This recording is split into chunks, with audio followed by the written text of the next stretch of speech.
আসাম রাজ্য এমনি ইতিহাসের সাথে জড়িত, খুব একটি সুন্দর স্থান, অনেক ইতিহাস এই রাজ্যের সাথে জড়িত।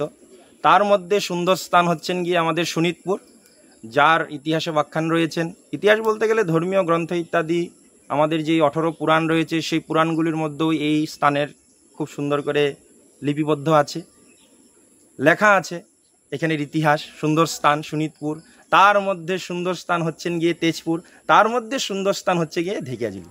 আমরা ঢেকিয়াজুলি এখন আছি, এই স্থানটিতে আমরা আছি। এই স্থানটি হলো ভাঙা মন্দির, ভাঙা মন্দির নামে খুব পরিচিত। আপনারা দেখাতে পারেন, ঘুরিয়ে দেখান, সকলকে দেখান কিসের জন্য সেটাকে ভাঙা মন্দির বললাম। দেখুন কিছু টুকরো রয়েছে, বড় বড় শিলার টুকরো রয়েছে এখানে, তার জন্য সেটাকে ভাঙা মন্দির বলা হয়েছে। সেটার ব্যাখ্যান রয়েছে এইভাবে ইতিহাসে।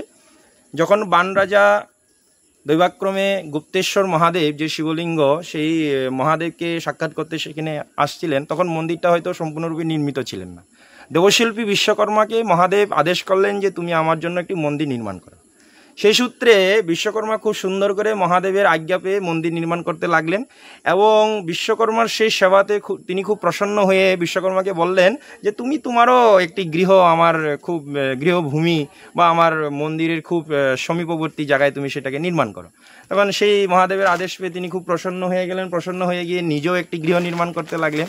এবং সে নির্মাণ কার্য যখন খুব প্রায় একটি শেষের দিকে পৌঁছে যায়, তখন মহাদেবকে তিনি নিমন্ত্রণ করলেন যে আপনি আসুন, এসে এই স্থানটি দর্শন করুন।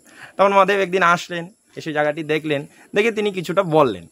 বিশ্বকর্মা জিজ্ঞাসা করলেন কি প্রভু কেমন হয়েছে, কি বার্তা আশয় বিষয়। তিনি বললেন খুব সুন্দর হয়েছে, আমার যে তুমি যে বানিয়েছো আমার গর্ভ মন্দিরটা, সেই গর্ভ মন্দিরের থেকে তোমার যে রান্ধনীশালা, যেটা ভোগ করে খুব সুন্দর হয়েছে। এই কথাটি বলার সাথে সাথে বিশ্বকর্মা একটা অভিমান হলো, চিন্তা করলেন যে প্রভু এভাবে বলেছেন, প্রভু হয়তো দুঃখ পেয়েছে, আমি উনার গর্ভমন্দির থেকে আমার রাজদরবার এত সুন্দর হয়ে গেছে।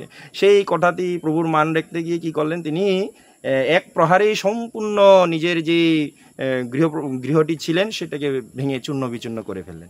তখন থেকে এই জায়গাটির নাম হয়ে গেল ভাঙা মন্দির। আর এখানে অনেকবার হয়তো অনেকেও চেষ্টা করে মন্দিরটা তৈরি করবে, কিন্তু না, বিশ্বকর্মার সম্পূর্ণ কৃপাশক্তি এখানের মধ্যে সন্নিবিষ্ট রয়েছেন, তিনি এখানে কোনোদিনও ঘর বানাতে দিবেন না। আর এখানে এইভাবেই টুকরোগুলো রয়ে যাবে, সম্পূর্ণ টুকরো আপনারা দেখতে পারবেন। এভাবে যদি ক্যামেরাটা ঘুরিয়ে দেখায়, সম্পূর্ণ জায়গায় কিছু না কিছু ভগ্নাশেষ রয়েছে। হ্যাঁ, এটি সম্পূর্ণ বিশ্বকর্মা দেবের হাতে নির্মিত একটি সম্পূর্ণ ঐতিহাসিক জায়গা। তো যাই হোক না কেন, তো এই জায়গার বিষয়ে এতটুকু বলা ছিল। তার ব্যাখ্যান রয়েছেন, আপনারা আসবেন এই সুন্দর স্থানে, একবারের জন্য এই মন্দিরটি দর্শন করে যাবেন। হ্যাঁ, হরি বল।